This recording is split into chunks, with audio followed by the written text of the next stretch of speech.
Hello everybody and welcome back to FM2020 with me TDV1 with York City.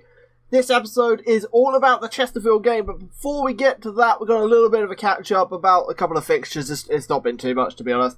There's been a few games. It's been meh, really. The form's been frustrating, is what I'm going to call it. The form has been frustrating. So as you can see, Blackburn and Ipswich have already guaranteed their spots in the playoffs with 89 and 85 points. Let's put up the full league table so we can have a look at this. We are third. We have played the same amount of games as Ipswich and we are 5 points behind. The problem is that we've got drawn 3 and won 2 of our last 5.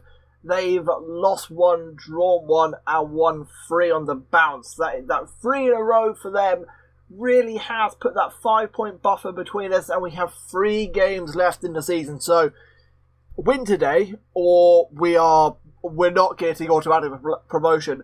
The other thing is, if we don't win today, there's half a chance of dropping out of this, or not dropping out of the playoffs as such. 9-point gap, 3 games to go.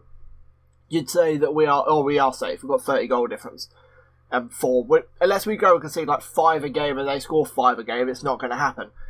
The issue is if we drop in, we might get a worse draw, and we want the best draw possible when it comes to these playoffs. So, ideally, this is shaping up to be a preview for the playoff semi-finals, because 3rd plays 6th, 4th plays 5th. So we're expecting to be playing against Chesterfield or Scunthorpe. We beat Chesterfield, Scunthorpe win, and Scunthorpe win, the rest of their games, and Chesterfield slip up. We could face Scunthorpe or Chesterfield in the playoffs. Let's get to the schedule to see. We've just missed real key opportunities. There we go. Finally the PC wakes up and we'll do a little bit of a scrolly. Last time out we saw the 0-0 draw against Ipswich. I will say, 2 episodes in a row we've seen 0-0 draws. I want to see goals in this one. I want to see some sort of action, because the last 2 games we've played against good opposition and we haven't particularly seen any action, and it's been really frustrating. Since then, we played Accrington, and it was one hell of a game, 3-2 overall. We scored first, they got one back, we scored again to go 2-1 up, they equalised, and then in the dying embers of the game, I mean literally the last kick of the game, Liam Roper slots one home for a 3-2 victory, and I was like, oh, that's important, that's really important. As you're going to know, our defence has fallen a bit. Despite having so many clean sheets in a row, our defence is not doing the same job anymore. We then drew 2-2 to Crawley Town. They score very early on, and we get one back and then immediately concede. And I'm like, what is going on? I throw everything out the front, and we get a goal in the final minute of the game again. Carl McFarlane rescuing a point out of that one might be important. We then go and play Sunderland, who are in the round in the playoffs. Very, very handy side. 1-0 down early on, drag one back, go 2-1 up, and then 3-1 up, and I thought, yes, we're beating Sunderland, we're going to do this, and then we can see 2 goals in 6 minutes. And I threw a little bit of a temper tantrum and got quite annoyed, but yes, that's that. And then we just played Salford away from home, easy little 2-0 victory, wasn't really much to report in that one. Brian Scott scoring plenty of goals. You may note that if we look at the home and we look at the top goal scorers. Brian Scott came in, if you remember, on a freebie, and I got 20 goals out of him in the league. So, that 15 finishing, 15 dribbling, and decent physicals is doing the job. Despite having meh mentals, and he can't particularly do anything else apart from first touch, finish, and dribble. It's worked out quite well. He scored all the goals that we need, and that's really all what matters. Ryan Gars, by the way, top assists.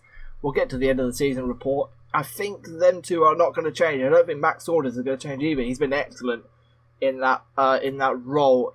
Tactics wise, we've made no real changes. It's just been the same team. They've been really good, and then they make silly mistakes, and we've lost points and dropped points. The one thing I am going to do is I think I'm going to drop Oof, because the last 5 games his form has slightly dipped. So I'm going to give it back to Liam Coyle, who is the better of the players, and he should do better in that role. I am tempted to swap them two over. Let's look at Lake. Can you see, Lake can't really pass a football, so I'm wondering if Lake would be better suited to that half-back role than Coyle, because Coyle can actually pass a football. He has some sort of first touch. He has good enough mentals. He's not quite as physical, so I think we're going to play him in the midfield role, centre mid role, give him a little bit more freedom, and we'll then play Lake further back, and he can just sit there and mop it up. It depends how this goes, because if Lake is making too many silly passes in this defensive role, where they're going to be giving the ball away in dangerous areas, and it might be worth swapping them back over just so we have a little bit of control in and around this little central part. Talking of form, how's Cabby doing versus Oliver? The line of stern pretty much. We'll keep the Cabby in. And I do want to drop McFarlane for Roper, because Roper has been better than McFarlane. It's not very good in that role, though. Would like to find a little bit of a different role for him. Let's try pressing forward support. Let's try that. I hope that works out. And let's get to the game. Here we are then. Preview-wise, we are slight favourites, and our form has been a tad better than theirs of late, and we have also won 2, drawn 2, and lost 1 to them, so we should be alright. This is going to be a tight one. This is going to be another one. Just don't want a 0-0 draw, because we've had 2 0-0 draws in 2 episodes, and it's been a little bit dull. But that is the way FM goes at times. You can't particularly help the engine. Every now and then it's like, oh, this is a ball draw, and that's the way the game's going to be.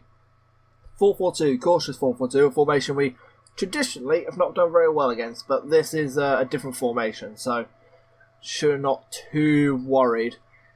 Passionately, we are favourites of this one. I would like them to do that. They nod agreeingly and listen keenly. Defence, I'm expecting a good performance out of that. That is the kind of thing I want, and I want the midfield to be passionately. I expect them to be taking control of this game. Strikers, we need some good finishing. We haven't seen much good finishing and good in matches on screen of late, so we would like to see some of that. I'll go through the opposition instructions, and I'll be back and ready for kickoff when that is all done. With that all said and done, let's get kickoff underway then, as Roper knocks it back to Langford. Their best player is their centre-half, by the way. He's a stunning player. I think it's this one, Edwards. He's the stopper centre-half. Suddenly, he's got a 20. He has a 20 stat, which is, the max if you don't play FM. He has a 20. He has 20 as work rate. I'm not sure how work rate works as a centre-half, but 20 is always good. He also has really high determination. He has like 16 heading. He looks like quite a handy player, so hopefully we don't put too many balls in the air in and around him. He is up against Roper, and Roper with a free header. He's beat Edwards to that one. Edwards should be probably doing better than that, if I'm honest. Is Edwards? Yeah, Ryan Edwards. Look at that. Look at that. High aggression, high bravery, high natural fitness, jumping, heading, teamwork, work rate. Looks like quite a good leader in the dressing room, like someone I would have in the squad just to mentor. Here's Saunders with the corner, short one to Giles, finds Langford on the edge of the box, he blasts, that is blocked and kicked away by Fritzman. Oh, Lake's offside. I was like, why are you jogging for the ball? Like, is there no pace to this game whatsoever?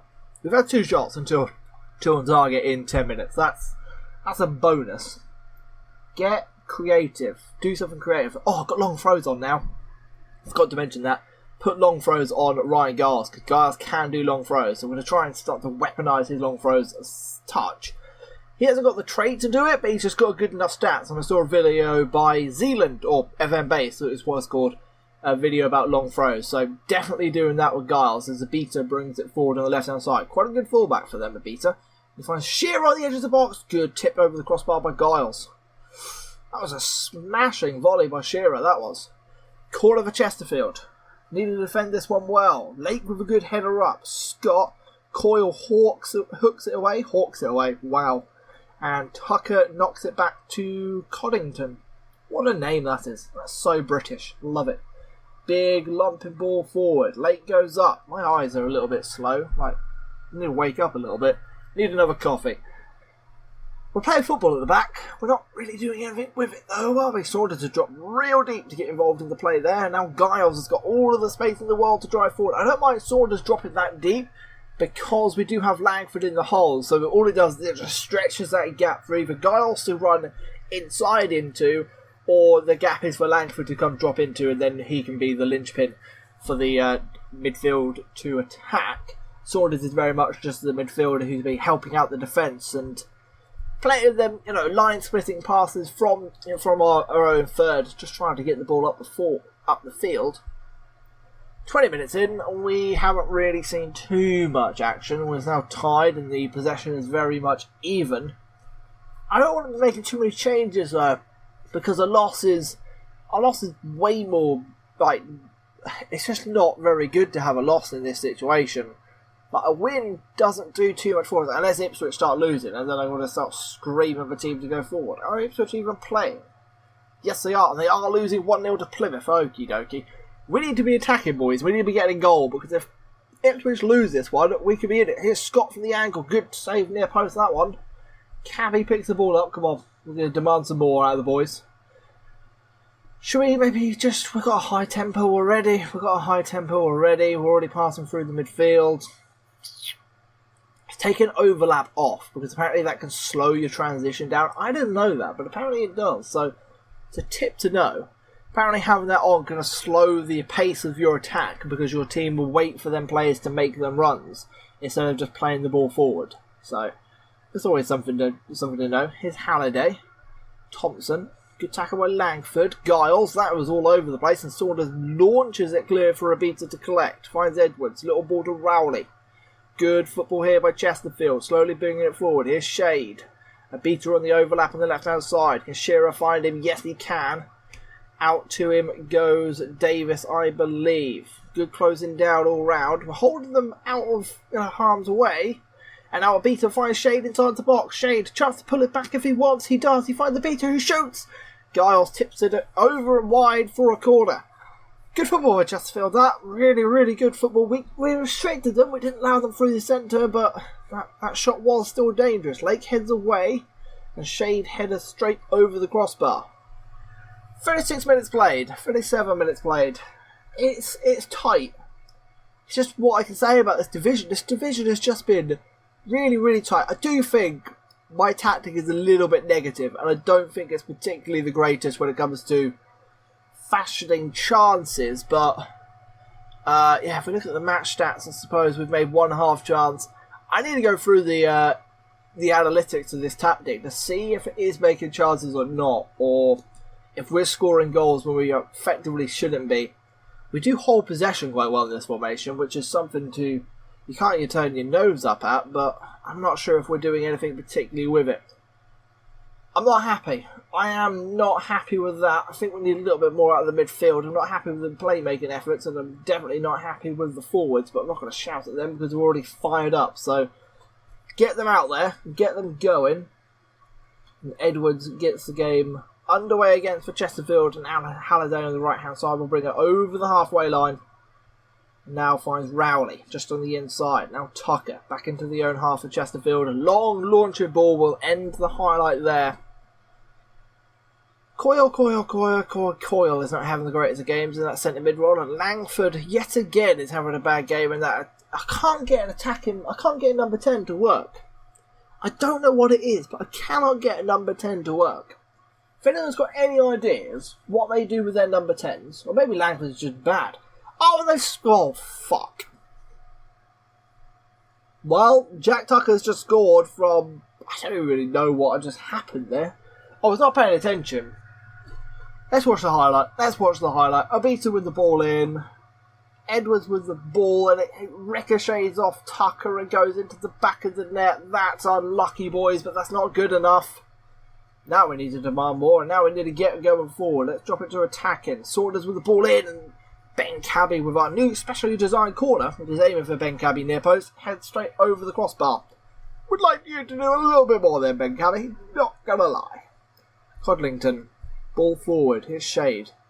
What I wish you could do, and I don't know if this is possible, because I have looked into it and I can't find it. Maybe you can. Is on the opposition instructions, I wish I could tell what player to mark who at set pieces, because I would like Ben Cabby to be picking up their centre-half who can header a football really well.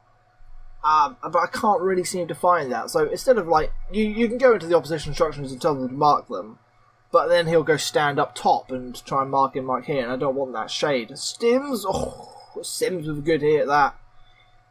We're looking ropey at the back all of a sudden. I'm not sure why. Davis is having a bad game. Langford's having a bad... We need to make a sub. We need to make some sort of change. I'm tempted to go 3 up top, 5 at the back and just start lumping it. Is that the option? Is that the way forward? What else have we got? We've got that.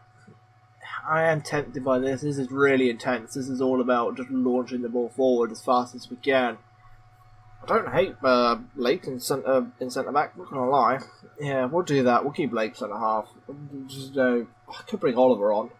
Is that a wasted substitute to bring Oliver on? Langford's coming off, I'll tell you that much. He's playing shite. He really has played poorly, Mr. Langford.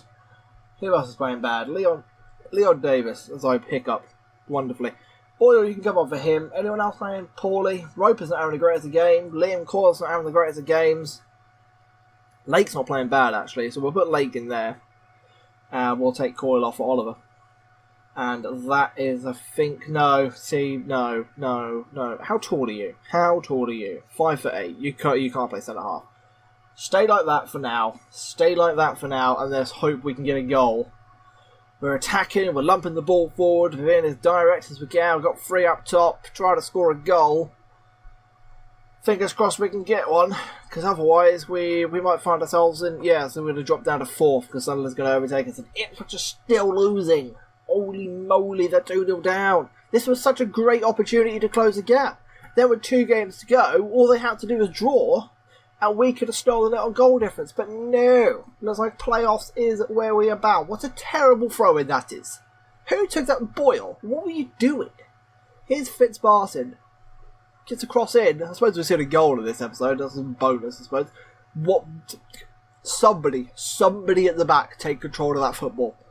Because that is a joke. Saunders is frustrated. I don't blame him, to be honest. Show some passion, lads. Show some freaking passion. Fire them up. Well done. Show something. Just do something with the football. I don't really care what. Giles with the corner in. Launches it to back post. Scott with the header. He's one of the shortest players on the pitch. Once he's got the header, he probably should do more with it. Just blast it straight over the crossbar, but... Tucker, the 2 centre-halves are combined for the goal, and Jordan DeBita's had a great game because Jordan DeBita always does, because he's a wonderful fullback for this level. Ryan Giles has been solid. Coyle's been meh throughout. Oh, we've got another highlight here. Abita. I was going to make a sub. Rowley. Abita. Don't let him shoot, because he has got quite a little bit of a rifle on him. Shearer. Now Abita again. Chance to play it around the outside. He finds Wakefield, and Giles picks up the ball. One of the forwards who's got to come off. Who? It could be either of them, to be honest. They've both been pretty poor. Mooney's coming up on top. Up. Coming on, up top. I can speak. We can speak. We can do things. 3-4 minutes to try and get a goal here. 3-4. It's like 7. Plus added on. Boyle. Launch the ball into the box. Or not. Or find McFarlane. He finds Saunders. Coyle. McFarlane. This is like Norwich versus Manchester United. There are too many forwards on that game, by the way, United. There's Mooney! Oh, that's a chance. Cudlington put the ball down because he's that confident. I think someone's offside, so it doesn't really count, but that was better. There's a ball back to Cudlington. Just press him, make sure he kicks the ball long, and then try and win the header. Well done. Mooney. Can he find Scott? He has. Now McFarlane. McFarlane half away. McFarlane with a chance. Good save by Codrington. Strikers. That's half a chance, that. It was Ryan Giles at back post and was blocked, and it's another corner. Giles with the corner in. We're seeing action. We are seeing action. We're just not seeing the goal. Come on, boys. We've been good at late goals recently. We could do another one here. Saunders. To Giles, launched in, looking for Scott. He's definitely offside in that position. And Fitzmartin brings the ball away for Chesterfield. Driving forward down the right-hand side. Baines, while in Baines eat. Now launching down the line. There we go. Scott is away. Mooney and McFarlane are approaching the box. Scott loses out to Halliday. Halliday finds Fitzmartin, and that is the end of the highlight. That's terrible, Scott, that is. If you can't do anything with the ball, at least play it. Jesus moly, man. Giles. Lump forward towards Giles. Giles to Giles. Healy. Shearer. Wakefield. Good football by Chesterfield. They've been good in spells. They really have been solid. They're another very solid team. If we face these in the playoffs, we might be in trouble, you know. Peel, Fitzmartin, Giles. Oh, Giles, that's awful. Tom Giles, that is terrible. You cannot get a hand to a shot like that and let it go in. What is he doing? What on earth is that? Fitzmartin, that's a solid strike. Oh, Ryan Giles, that's Tom Giles, that is awful, son. That is really, really poor. We've seen goals. I suppose that's the only positive we can take out of the game, because at least it's been action, but it's been action all against us. They're not that great. They really are not that great of a side. We have just been undone by poor play here. And we're at home as well. That is a concerning sight to see. That's our first loss in a while as well. Drats. Who played well? I suppose that's the question. Only Max Saunders really stood out. I wonder if that counted as a big game, because Max Saunders is probably one of the only players who has that big game trait. I wonder if that counted as a big, important match, and the team didn't take it very well. That was just awful. I'm not going to shout at them. I'm going to say it calmly, because saying it calmly is definitely, I don't know, just carries a little bit more weight, I'd say. Sunderland drew, so we stay in third at least, to a goal difference. Ipswich lost. That's such a chance to catch Ipswich. Such a chance we've just wasted because they lost 2-0 to Plymouth. Where are Plymouth in the table? 14th. That's a joke, boys. That's really, really disappointing. We're not going to come back for any more games of the season, bar a miracle. If we go, we've got Plymouth next. If we beat Plymouth and Ipswich lose and there's half a chance this Scunthorpe game means we get automatic promotion, we'll be back for it. If not, I'm going to see you in the playoffs, where it looks like we're going to be playing Chesterfield. I'm going to guess, the homepage, where we go. Chesterfield or Luton or Sunderland, who the hell knows? At least we're guaranteed playoffs, and Blackburn are promoted. They lost as well. No one's carrying great form into this final game of the season. Anyway, thank you very much for watching. I'll catch you in the next one. What a terrible, terrible performance that was. And as always, guys, like, subscribe. Peace out. Hello guys, how you doing? It's me, Jack, mate. You've just finished watching probably one of the best videos on YouTube. So why not take a moment to consider subscribing? And if you haven't already, hit the like button and turn the notification bell on. Apparently it helps. I don't know how. It was good to know, wasn't it?